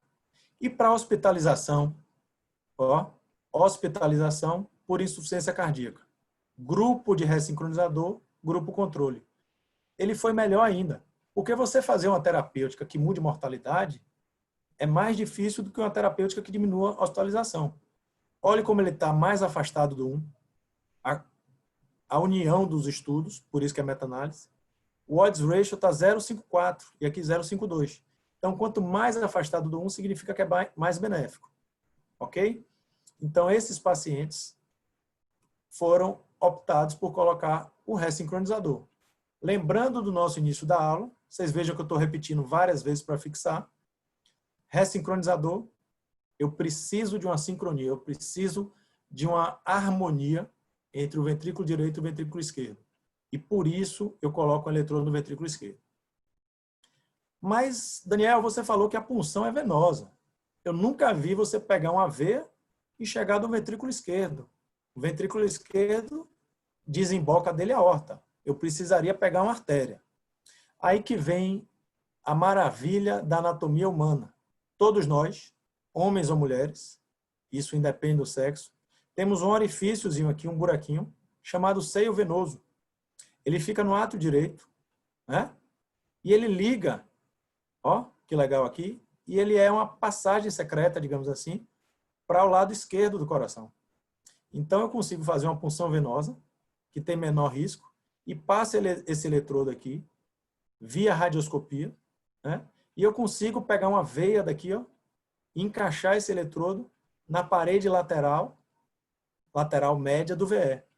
Essa aqui é a melhor localização do eletrodo do ressincronizador, pessoal. Não adianta muito se eu colocar na ponta e não adianta muito se eu colocar no septo. Porque o que é que eu quero? Que esse eletrodo aqui fique oposto ao septo. Porque eu quero fazer aquele processo de contração sincrônica. Se o eletrodo fica na ponta e eu contraio assim, eu não vou ter a energia máxima, eu não vou ter a contração máxima. Então, esse é um ressincronizador, tá certo? Aqui a imagem pelo raio-x. Percebam que o paciente tem uma área cardíaca muito aumentada, uma cardiomegalia. Derrame pleural aqui à direita, tá certo? A importância de a gente aprender raio-x, não ficar esperando só o eco, com todo respeito aos ecocardiografistas. Para os dispositivos implantáveis, você precisa de eletro e raio-x e conhecimento. O eco não ajuda tanto. Eco é muito bom para miocárdio e válvula. Então, aqui eu tenho um eletrodo no seio coronário, passou pelo seio coronário, está no ventrículo esquerdo. Esse é um ressincronizador. Aqui também o perfil. E vocês vejam que os eletrodos são VD, VE e átrio direito. Olha que fantástico. Nós temos um eletro com bloqueio de ramo esquerdo, QRS largo, dissincronia ventricular, né? O coração está brigando aí, dificilmente a fração de ejeção vai subir. E aqui eu coloco um ressincronizador. O que é que eu fiz aqui? A espícula, pessoal, lembrando a espícula, eu organizei meu coração. Eu coloquei o ventrículo direito e o ventrículo esquerdo para bater em sincronia. Eu estreitei o QRS, eu melhorei a contratilidade e com isso o que é que eu vou ter? Otimizar o tempo de enchimento do VE, melhora a hemodinâmica e funcional, os pacientes melhoram teste de caminhada de 6 minutos, diminui a mortalidade e a gente consegue muitas vezes tirar os pacientes até da fila de transplante. Lembrando, esses pacientes devem continuar usando toda a medicação clínica otimizada. Aldosterona, aldactone, spironolactona, beta-bloqueador, IECA, o BRA, e agora mais recentemente o sacubitril valsartana, os inibidores de SGLT2. O tratamento medicamentoso não suspende porque eu coloquei o aparelho, ok? Aqui só mostrando a associação dos dois, que aí você diminui morte súbita com CDI e você diminui insuficiência cardíaca e morte por insuficiência cardíaca com ressincronizador. Isso aqui, pessoal, é uma dupla fantástica, já está bem documentada na literatura médica, não tem por que a gente deixar de ofertar para os pacientes. O que a gente precisa ver é quem são os pacientes que vão se beneficiar. Aqui nós temos critérios de inclusão que foram usados nos estudos para colocar ressincronizador. Vejam que a maioria foi classe funcional 3 e 4, alguns com classe funcional 2. A fração de ejeção reduzida em todos eles, né? E uma coisa importante, quando eu perdi o time, quando eu não devo colocar o ressincronizador, eu vou desperdiçar uma terapêutica cara. Eu falei que o CDI custa em torno de 20 mil, 40 mil, 50 mil. O ressincronizador também está nessa faixa. Se você associar os dois, ressincronizador com CDI, você pode estar colocando um aparelho no paciente que pode passar de 60 mil reais, 70 mil reais. Então, veja a importância de selecionar os pacientes. Aqui nós temos os endpoints. O que é que esses estudos avaliaram? E vejam que todos tiveram uma duração pelo menos 6 meses, 1 ano. Outra informação importante. Daniel, coloquei ressincronizador no meu paciente. Agora, segunda-feira. 4 dias depois, o paciente vai estar subindo a escada. Ele vai melhorar a classe funcional imediatamente. Não é bem assim, pessoal. Leva alguns meses. Vocês vão ver que a curva de Kaplan-Meier, ela começa a se dissipar após alguns meses. Por isso que os pacientes têm que ter uma sobrevida de pelo menos 1 ano. Então, só concluindo aqui, ressincronizador. Teste de caminhada de 6 minutos, melhora. Avaliação de qualidade, de falta de ar, a medida da espirometria melhora, a hospitalização. Então, assim, são vários parâmetros que o ressincronizador melhorou. Aqui mostrando a curva de Kaplan-Meier, como eu havia falado, do Heart Failure Study, que é RHF, que foi um estudo com N grande também. Vocês vejam que o acompanhamento foi de mais de 5 anos, né? A gente tem em torno de 4 a 5 anos, 1.500 dias. E repare como os pacientes que usaram ressincronizador cardíaco, né, essa primeira linha, eles ficaram livres de eventos por mais tempo. Então, aqui embaixo, nós temos os pacientes que tiveram apenas a terapêutica medicamentosa e aqui em cima que colocaram ressincronizador. Isso aqui foi a taxa livre de morte e aqui a taxa de paciente livre de eventos. E aqui, esse gráfico bastante colorido, parecendo, né, Central do Carnaval, para quem está com saudade, ele mostra que existem vários pacientes. É um grupo heterogêneo. O que é que a gente sabe da literatura? Se eu coloco o ressincronizador indiscriminadamente, eu vou ter uma taxa até 30% dos pacientes que não vão responder. O que é que vai acontecer? Vou gastar recurso, não deixa de ser uma punção venosa com riscos de pneumotórax, hemotórax, e esses pacientes vão continuar com insuficiência cardíaca e vão ter um desfecho grave. É a questão do pai. Eu posso ter pacientes que não vão mudar em nada, pacientes até que pioram, né? Se o eletrodo não estiver bem posicionado, ele pode continuar com bloqueio de ramo esquerdo. Então, selecione bem seus pacientes, procure uma equipe que coloca bem ressincronizador, porque a técnica é importante, colocar na parede certa do ventrículo esquerdo. Mas, por outro lado, eu tenho pacientes super respondedores. E os respondedores, esses pacientes, eles melhoram muito a classe funcional, teste de caminhada de 6 minutos. A fração de ejeção deles é medida por ecocardiograma. Você pode ter paciente em classe funcional 4, que ele interna o tempo todo, ele não consegue andar no plano, ele às vezes fica no oxigênio. Você coloca o ressincronizador e esse paciente aumenta a fração de ejeção de 15% para 40%, 50%. E ele é um paciente que sai de classe funcional 4 para 2, para 1. E aqui a associação, pessoal, do estudo que mostrou ressincronizador com CDI superior a CDI apenas. Então, para insuficiência cardíaca, o tratamento de dispositivo, além do tratamento clínico, mais utilizado, com mais estudos atualmente, é o ressincronizador. Se o paciente, além do bloqueio de ramo esquerdo, insuficiência cardíaca, fração de ejeção baixa, tiver um risco de morte súbita elevado, você coloca os dois juntos, ressincronizador com CDI. Fora isso, ressincronizador e terapêutica clínica. Aqui os super respondedores. Mulheres, para variar, são diferenciadas. Elas têm um coração especial. Inclusive, elas respondem mais aos ressincronizadores. Então, se acha que isso pode ser porque elas têm menos fibrose. O coração da mulher, na maioria das vezes, é menos duro que o nosso, né? E por isso ela responde melhor. O QRS, que é o que vai marcar o bloqueio de ramo esquerdo, quanto mais dissincrônico, quanto mais alargado, mais ele precisa do ressincronizador. Então, o bloqueio de ramo esquerdo, que é a partir de um QRS de 0,12 milissegundos, 0,12 segundos, ele tem suas indicações, mas se ele tiver acima de 150 milissegundos, melhor ainda. Bloqueio de ramo esquerdo, né? Left branch block, é melhor do que o bloqueio de ramo direito, é questionável o bloqueio de ramo direito. Paciente que não tem obesidade, o William, enfermeiro, ele vai dar uma palavrinha aqui para a gente sobre os pacientes que respondem bem aos implantes e não. Ele tem um trabalho de mestrado que mostra que a disfunção renal também é importante. Né? Pacientes com disfunção renal, eles têm que ser avaliados antes do implante CDI. Pacientes que não têm insuficiência mitral ou infarto do miocárdio. Eu estou terminando aqui, pessoal. E se esses são os pacientes bons respondedores ao ressincronizador, quais são aqueles que não respondem? O oposto. Paciente que tem um QRS estreito, a fibrilação atrial, porque esses pacientes com fibrilação atrial, a gente já havia dito, eles vão perder a sincronia do átrio com o ventrículo. Né? Pacientes com área cardíaca muito grande, aquele coração muito grande, você olha no raio-x, é imenso, parece coração de boi. Esse paciente ele já está para o transplante. Ele já não tem mais indicação de ressincronizador.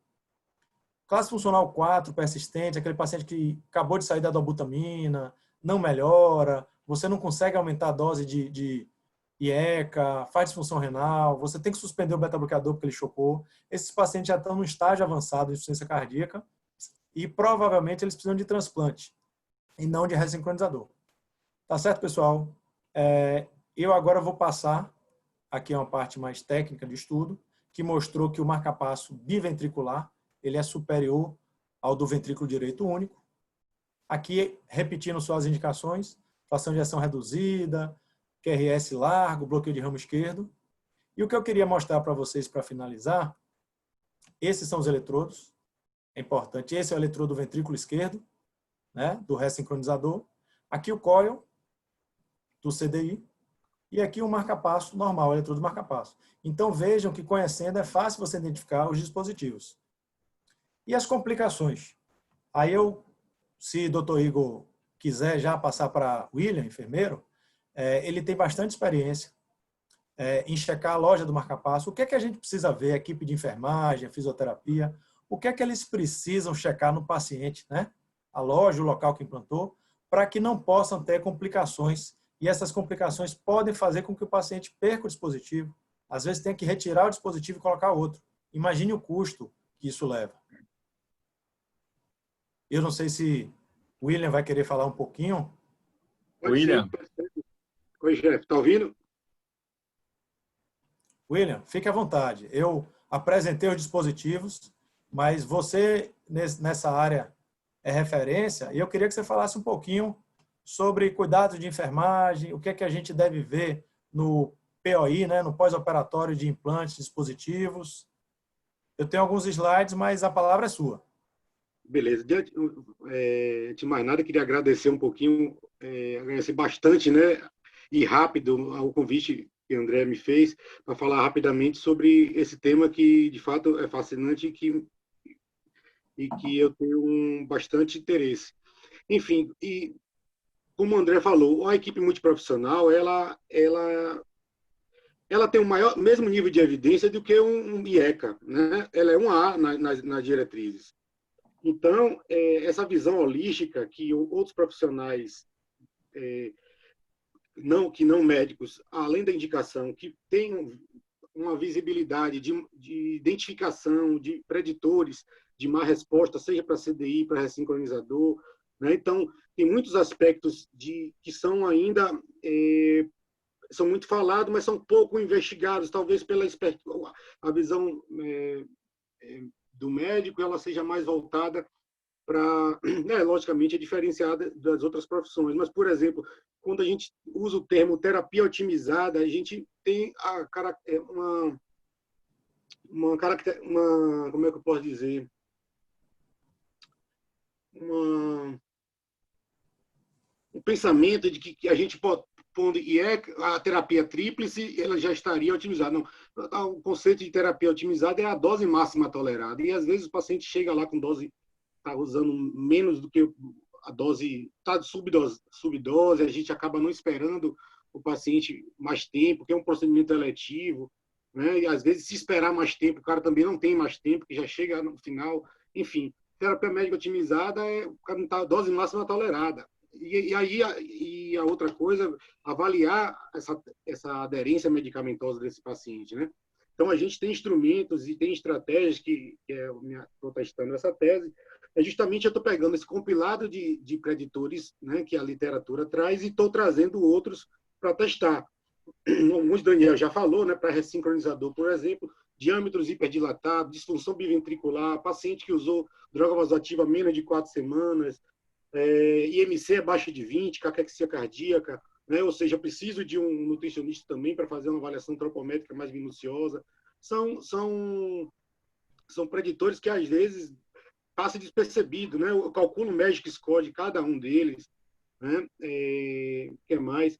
Um aspecto psicossocial, isso é muito importante, e eu estou observando que a parte psicológica, o André citou isso bastante logo no início, logo ele estava falando depois lá ali da apresentação de Dene. Então, eu pego pacientes que estão com um grau de depressivo, um transtorno do humor, né? E que não são, 1/3 dos médicos não diagnosticam, se não sendo ele psiquiatra. E quando a gente aplica os instrumentos adequados e pondera isso, pesa isso, e somado aos critérios clínicos, né? Idade avançada, múltiplas comorbidades, enfim, acaba que a gente sinaliza para a equipe dos especialistas e diz, olha, eu não indicaria nesse momento ou para esse paciente não já precisa o time. Então, a gente acabou fazendo essa diferenciação. Hoje eu já tenho 500 e poucos pacientes dividido entre Resinc e CDI, que são esses dois que eu trabalho. E para falar de aspectos não médicos, eu vou dizer mais ou menos que as complicações, por exemplo, um hematoma, a gente vamos dizer, nem necessariamente é um acidente de punção. Por que eu falo isso tranquilamente? Não necessariamente foi o uso de anticoagulante prévio. Não. Alguns pacientes têm uma deficiência do autocuidado, a ponto deles manipularem, não sabem, apesar de ser explicado, nossa população é bastante carente de educação, de ensino. 64% da minha população são semi-analfabetos, né? Então, não foge muito da realidade. Então, a avaliação da parte da loja de marca-passo, pelo enfermeiro ou pelo médico, varia desde a identificação das rafias, né, da presença de secreção, de hematoma. O edema, logicamente, é normal, você tem uma área traumatizada, mas observar abaulamento, né, o abaulamento, ou uma área está muito túrgida, né, ela migrando para a axila, muitos casos de trombose, enfim, essa parte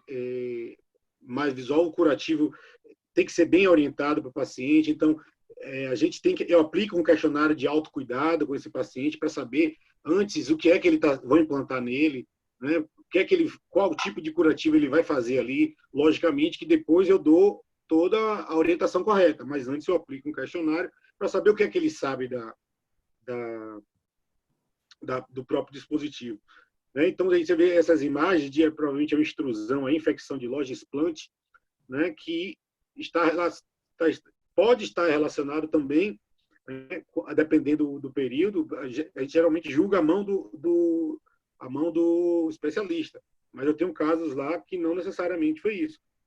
Que o paciente verbaliza, a gente faz segmento telefônico e presencial, a gente verbaliza que ele acaba não tratando adequadamente, não vai para um posto de saúde adequado para tirar, enfim. E aí acabam gerando complicações, né? Então, então é isso. Então, nós temos hoje mais de um pouco de 500 e poucos pacientes, tá? Então, eu queria, depois que o Thiago me desse uma brechinha aí para ele explicar melhor, porque eu tenho uma população de Chagas muito grande,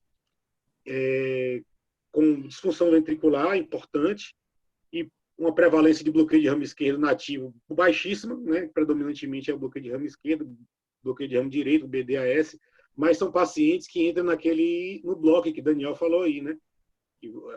Aí o paciente chega com BA vetado, fração de ejeção de 20%, com um bloqueio atrioventricular, e aí, ao invés de botar o marca-passo, é optado pela TRC, em virtude da necessidade de uma estimulação maior, acaba pondo a ressincronização para esse paciente. E eu não vejo uma melhora desses pacientes. O remodelamento reverso, muito pouco, né? Então, depois eu queria uma palhinha com o Thiago aí, sobre a experiência dele com chagásicos, porque a nossa não é muito boa. E o que mais, Daniel? Não, William, eu acho que você comentou bem. Eu coloquei só alguns slides aqui sobre deslocamento de eletrodo, né? Que o paciente sempre precisa fazer raio-x depois do... Então, o pós-operatório de marca-passo é raio-x para ver se tem pneumotórax, hemotórax, se o eletrodo saiu do lugar, que pode ocorrer no primeiro dia. Lembrando que marca-passo é uma cirurgia simples, pessoal. CDI ressincronizador também. O paciente ele interna, faz o procedimento, pode ir para a enfermaria, não é obrigatório ficar na UTI, e ele pode receber alta com 24 horas após o procedimento, desde que seja checado a loja, né? Colocar o vídeo aqui, desde que possa ser checada a loja do aparelho, a loja do marca-passo, para ver se tem hematoma ou não, e principalmente raio-x eletro. No eletro a gente vai procurar a espícula e o padrão de BRS, se for marca-passo, e no raio-x a gente vai ver se não teve pneumotórax. Isso aqui é uma complicação mais tardia, fratura de eletrodo.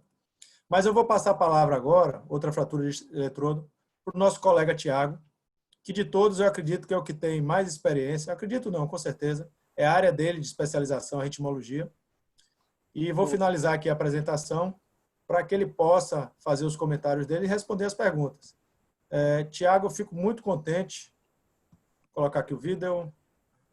Daniel, deixa eu só para seguir a ordem, tá certo? Eu vou apresentar, só para a gente ficar seguindo a ordem do anterior. Parabéns pela apresentação.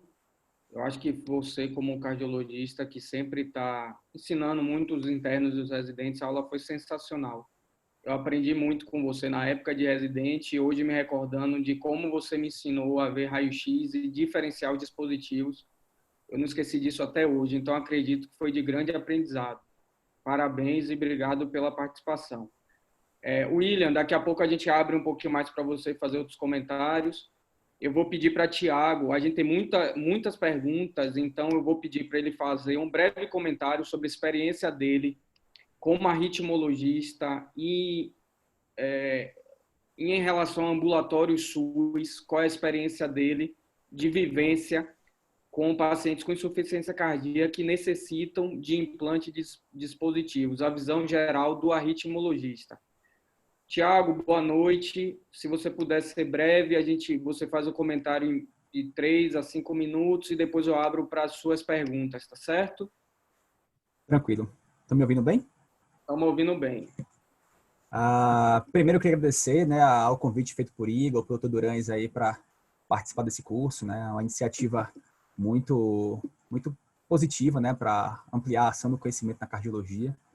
E ainda mais depois de uma aula excelente do Daniel, né, ainda mais que é um dos meus chefes na cardiologia e como o Igor também foi uma das pessoas que me introduziram no aprendizado de definir dispositivos no raio-x, sempre muito voltado na propedêutica, então não tem nem muitos comentários em relação a isso. É um prazer aqui estar com vocês, dividindo mais esse momento.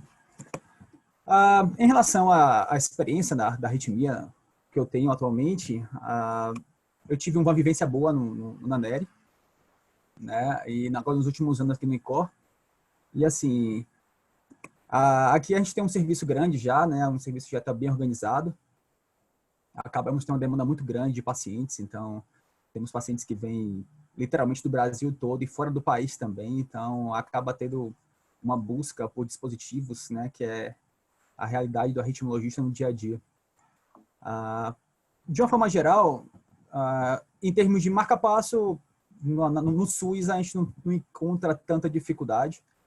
Quando tem uma indicação precisa, a liberação do dispositivo, por ser o dispositivo até de menor custo, né, para a saúde pública, dentre as quatro opções que nós temos, fica mais fácil para liberar.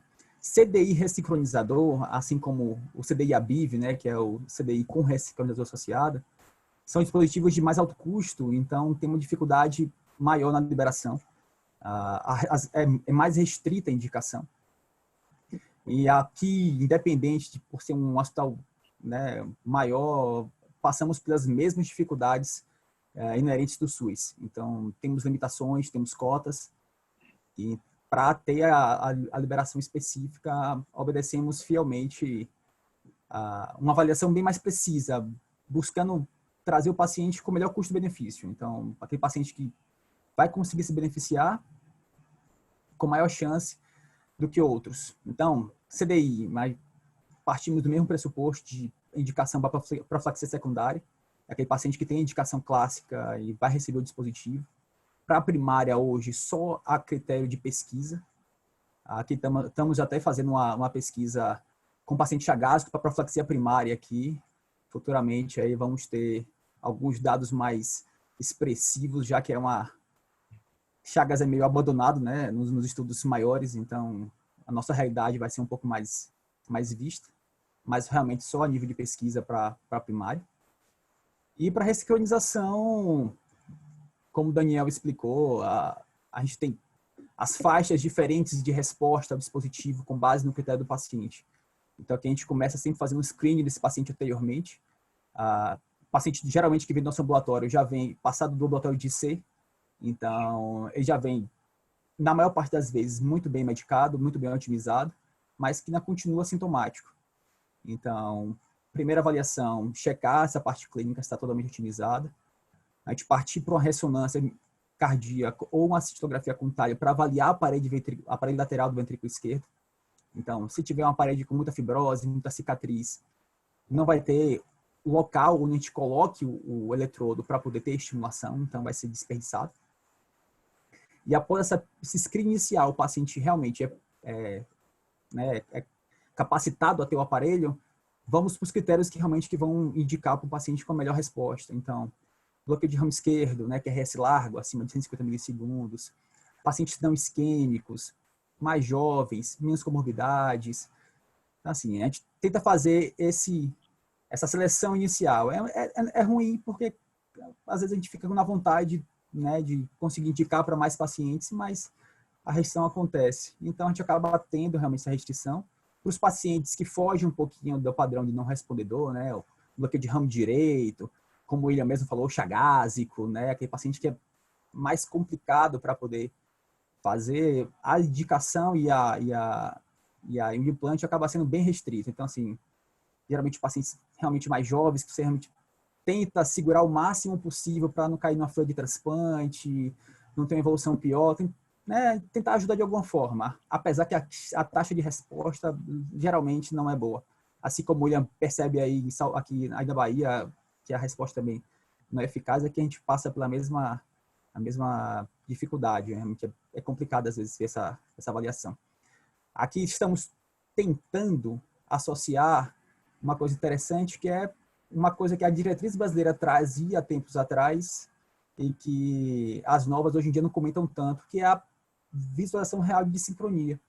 Então, tem alguns estudos aqui que a gente está trabalhando junto para ver se a gente conseguir ver onde a sincronia é mais importante, seja no eco, a avaliação, repouso, exercício, se essa sincronia piora.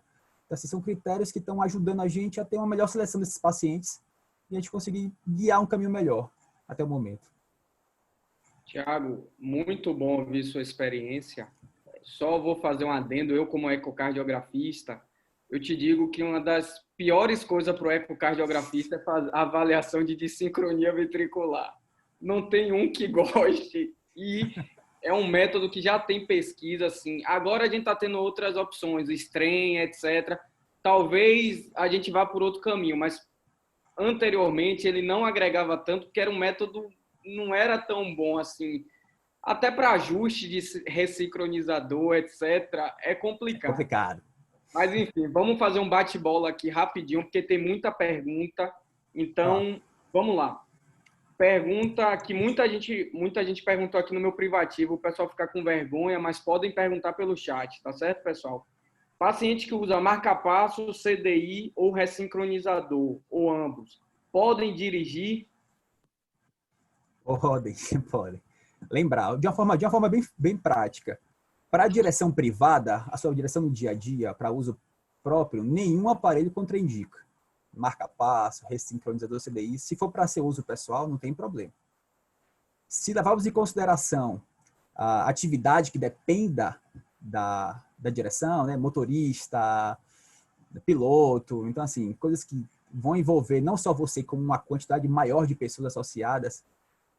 Para CDI, contraindicado, então não dá mais para seguir nessa profissão. Assim como para ressincronizador também. Aqui na nossa diretriz hoje em dia não permite. Para uso privado, né, pessoal mesmo, vai variando de aparelho, a depender do aparelho, a limitação em torno de 1 a 2, 4 semanas, a depender se teve taquiarritmia, evento, 3 meses, então muda um pouquinho, mas a pessoa pode ter uma vida normal com o aparelho, não se preocupe quanto a isso. Ô, Tiago, Igor, eu ainda sou estudante também, aproveitar aí o especialista. Como é que você classifica, Tiago, nos dias de hoje, o Uber? É uma direção profissional ou é uma direção particular? Né? Pegadinha aí, porque assim, me perguntaram isso também uma vez. O Uber é um carro próprio, um carro pequeno, mas ele está pondo risco às outras pessoas também. E aproveitar a pergunta, lhe apertar um pouquinho, e moto? Motocicleta? Complicado também. Aqui o nível é alto. Para Uber, já tive alguns pacientes que são motoristas de Uber, inclusive, que botaram dispositivo. A gente está contraindicando. Ok. Por mais que o carro é próprio, o deslocamento é pequeno, vai 1 a 2 pessoas, mas no trânsito, às vezes bota 3, 4 no carro, é complicado. A gente está evitando essa liberação. Para moto, todo paciente que coloca dispositivo, a gente sempre pede para que ele evite coisas mais radicais. Né? Então, andar de moto, cavalo, atividades mais radicais, a gente tem pedido para evitar, apesar que não tem nenhuma contraindicação formal ainda para moto. Isso não tem diretriz. Nada. Obrigado. Valeu, Tiagão, outra dúvida aqui comum. Exames de imagem. Paciente com um desses dispositivos pode fazer tomografia e ou ressonância? Diferenciar, né? Tomografia primeiro e depois ressonância. Beleza, vamos lá. Para exames de imagem, atualmente existe a possibilidade de fazer qualquer um. Então, raio-x, ultrassom, a gente nem comenta, é liberação total. Tomografia também não tem problema algum, pode fazer, não tem nenhuma restrição. Para a ressonância, aí que vem as peculiaridades, né? A ressonância, por ser um exame que teria um campo magnético gigantesco para o paciente, a liberação para utilizar os materiais que a gente implantar tem que ser já preparados para ressonância. Então, atualmente já temos eletrodos, assim como o geradorzinho, já que são próprios para entrar na máquina de ressonância cardíaca. E aí, com esses aparelhos com os materiais ideais, nós fazemos a programação pré-exame para que o paciente faça tranquilo e logo após o exame a gente reprograma novamente o dispositivo. Os aparelhos antigos, que não têm essa preparação, tem até estudos que mostram que não tiveram lá muito problema em você só programar e fazer. Mas se for, né, o ideal, tantas empresas, fabricantes só orientam que sejam materiais já preparados, de preferência do mesmo fabricante, tanto eletrodo quanto gerador. Maravilha. Fazer mais uma pergunta mais simples, depois eu vou para uma mais complicada. Em relação a óbito, paciente que a família solicita cremação do corpo, pode ser cremado, precisa retirar o dispositivo? Tem que tirar. Se fazer cremação com dispositivo, o risco de explosão existe, né, do gerador, da bateria. Então, a orientação é que, se quiser cremar, tem que, além do atestado de óbito ser carimbado ser assinado por 2 médicos diferentes, a gente tem que fazer o explante antes do gerador. Maravilha. Tiagão, uma pergunta aqui de Caio. Qual a conduta frente a um paciente usuário de CDI que entra em parada cardiorrespiratória? Eu acho que ele está querendo mais saber se você espera o dispositivo, se você inicia manobras de RCP, falar um pouquinho de PCR em pacientes usuários de qualquer um dos dispositivos. Olha, pessoal, qual é o ponto crucial? O CDI é um aparelho sensacional para avaliação de taquiarritmias, então ele consegue atualmente ter uma boa distinção para definir se realmente é só uma arritmia fisiológica, uma taquicardia sinusal, que seja, ou realmente uma taquicardia ventricular com risco à vida. A questão toda é que todo aparelho é programado, as terapias são programadas individualmente. Então, porventura, pode ter algumas arritmias que não estejam, a frequência cardíaca, ao momento, não esteja ainda contemplado pela programação do dispositivo previamente. Então, vai acabar o dispositivo não dando terapia, porque não entrou na faixa de terapia dele. Uma outra opção, uma outra coisa que acontece, às vezes a arritmia é tão incessante que, apesar do dispositivo tentar tratar das variáveis formas que foi programado, ele não consegue, e o paciente continua a arritmia. Então, nesses casos, a gente não pode ficar só esperando o aparelho tentar tratar. Então, se a gente vê que não está tendo nenhuma resposta do dispositivo, ou já teve resposta e o paciente continua a arritmia, a indicação de desfibrilação externa acontece. O único cuidado que tem que ter é evitar colocar a pá em cima do gerador. Então, a gente fazer a modificação da posição das pás para, quando chocar, não chocar em cima do gerador, que pode danificar o aparelho. Beleza, Thiago. Só uma pergunta em relação à ressonância. Perguntaram aqui se na carteirinha do paciente já informa se é possível ou não fazer ressonância, se isso já consta na carteirinha. Já tem. Todo paciente que implanta marca-passo, CDI ou ressincronizador recebe uma carteirinha com as etiquetas que identificam cada item, né? O gerador, o eletrodo que foi colocado, e em cima vem um símbolozinho MRI, que ali já está indicando que o material é compatível com ressonância. Maravilha. Mais uma pergunta aqui via WhatsApp, Thiago, que, assim, paciente que precisa de marca-passo e, no caso, não entra como insuficiência cardíaca, vamos dizer que ele tem a função ventricular normal, e evolui com piora da classe funcional, com sintomas, ou que tivesse uma até IC, mas que precisou marca-passo e piorou a classe funcional. Era antigamente chamado de doença do marca-passo, né? Não sei hoje em dia se ainda usa esse termo. É frequente você ver, e qual a conduta nesses casos? Relativamente frequente, assim, o paciente que faz a gente que faz implante, pelo menos a gente tenta o máximo possível ter o cuidado da colocação do eletrodo mais septal possível, até para evitar criar um bloqueio de ramo esquerdo gigantesco, quanto o eletrodo na ponta do ventrículo direito, né, que acaba sendo um lugar muito fácil, né, de colocar eletrodo. E às vezes o pessoal coloca por facilidade. Então, o bloqueio de ramo esquerdo induzido pelo marca-passo, a longo prazo, pode realmente causar disfunção pela dissincronia.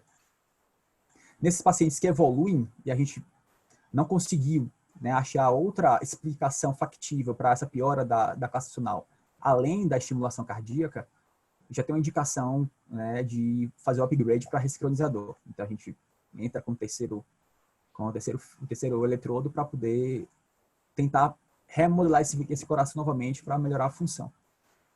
Nos pacientes que já têm disfunção e vai colocar marca-passo, essa avaliação geralmente a gente faz prévia. Aqui no INCOR a gente tem um estudo, inclusive, que é o COMBAT, que é um estudo que mostrou que se você pegou um paciente que já tem disfunção e que você, né, que pelo bloqueio que ele teve, pelo grau de bloqueio que ele teve, vai precisar de uma taxa de estimulação cardíaca alta, então assim, marca-passo vai ter que estimular o ventrículo acima de 40% do tempo, esse paciente provavelmente vai evoluir de forma negativa. Então, esse paciente já teria uma indicação de cara de iniciar com um ressincronizador em vez de iniciar com o marca-passo. Claro que, levando em consideração, né, os outros fatores também de boa resposta, então a gente vai caso a caso, mas já seria uma indicação mais presente. Maravilha. Deixar você tomar um ar. Doutor André Duran, queria fazer alguma pergunta? Enquanto você entra ou avalia aí, William, me conte sua experiência. Pacientes, a gente está discutindo aqui CDI ou em pacientes. Eu acho que a grande pergunta é: o paciente é isquêmico ou não isquêmico? Eu acho que a grande divisor de águas. Eu acho que para avaliação do paciente é primeiro saber se é isquêmico ou não isquêmico. William, sua experiência com mais de 300 pacientes, o que é que você tem visto na prática? Pacientes que botam CDI ou ressincronizador. Falando um pouquinho mais do CDI, você tem visto muito chagásico voltando com tempestade elétrica? Sim, tem uma taxa de 3% dos choques que a gente identifica, são choques inapropriados, né? Então, desses 3%, a grande maioria, quer dizer, não posso dizer que é só por isso, mas pacientes que não aderem à terapia medicamentosa ou que estão submedicados com a amiodarona, ou ele não toma. Então, às vezes, a gente fica de olho, né, para ver, o cara botou CDI, vai ver se está com a amiodarona ali, se tem alguma contraindicação para não usar. Mas temos, sim, muito choque inapropriado, né? Pouquíssimo por falha do dispositivo, por fratura de eletrodo, mas o chagásico, ele tem, né? Então, tem tanto choque quanto mortalidade. Eu acho que isso até no geral, né? Quanto mais choque, é um paradoxo, né? O aparelho é feito para dar choque e quem mais toma choque morre. Mas o choque no chagas inapropriado dentro da minha população está em torno de choques inapropriados de 3%. E a gente atribui, quando vai fazendo o pente fino, vendo que essas pessoas ele suspendeu em algum momento a amiodarona, parou de tomar, ou estava tomando uma baixa dose, né? Então o chagásico geralmente é assim, né? É nessa... William, em relação a ressincronizador, você tem visto remodelamento reverso? A maioria dos pacientes que estão colocando voltam com melhora do eco. Como é que é a sua experiência em relação a ressincronizador? Olha, a taxa que a literatura fala, né, é de 30% não respondedor. Eu estou com uma taxa de 51% de não respondedores, né? Lembrando que eu tenho a grande maioria de chagásicos, seja um bloqueio de ramo esquerdo por upgrade, seja ou não. Mas o que mais me está impressionando, não só do remodelamento reverso insatisfatório, quando a gente vai buscar os preditores, né, que eu faço uma seleção de mais de 20 preditores e vou marcando lá, a gente vê que são os caras bastante dilatados, aqueles diâmetros ventriculares maiores que 75, fração de ejeção menor que 30, menor que 20, né, tem casos lá de 10%, tem coisas, né, então talvez tenha perdido o time, mas se eu fizer remodelamento chagásico versus não chagásico, não está dando a diferença, não está remodelando adequadamente.